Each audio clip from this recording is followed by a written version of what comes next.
Alam mo ba, habang maraming tao ang nawawala ng trabaho ngayon, may mga taong kumikita gamit ang cellphone. Tanong, ikaw ba ay biktima ng crisis o magiging opportunity seeker ka?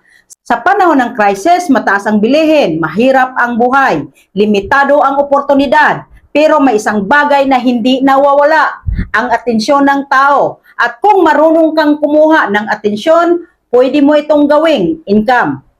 Una, low capital. Una, bakit magandang pasukin ang pagiging content creator?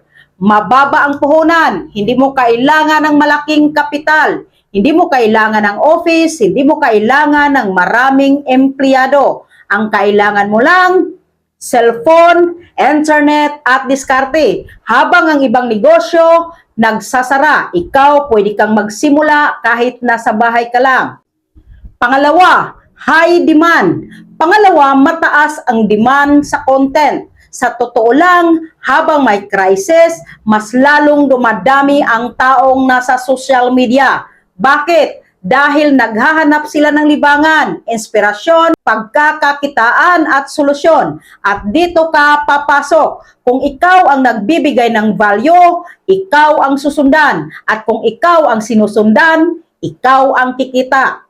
Pangatlo, multiple income streams. Pangatlo, maraming paraan para kumita. Hindi lang views ang pera dito. Pwede kang kumita sa affiliate marketing, brand deals, live selling, digital product, sarili mong negosyo. Ibig sabihin, kahit bumaba ang views mo, may iba ka pa ring source of income. Hindi ka nakaasa sa isang paraan lang. Pang-apat, nagbe-build ka ng personal brand. Sa panahon ngayon, mas pinipili ng tao ang taong hindi lang produkto. Kapag kilala ka, pinagkakatiwalaan ka, mas madali kang kumita. Ang content creation, hindi lang ito basta pagpo-post. Ito ay pagbuo ng pangalan na pwedeng magdadala sa'yo ng opportunity habang buhay. Panglima, future-proof skill. Habang tumatagal, mas lalong nagiging digital ang mundo. Kung marunong kang gumawa ng content, marunong kang kumuha ng atensyon, marunong kang magbenta gamit ang internet, hindi ka mawawala ng oportunidad kahit may crisis pa. Kaya tandaan mo ito, ang crisis hindi lang problema, isa itong pagkakataon.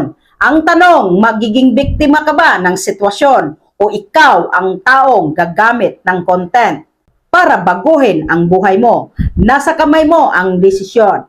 May natutunan ka ba? Paki-comment mo and see you in the comment section.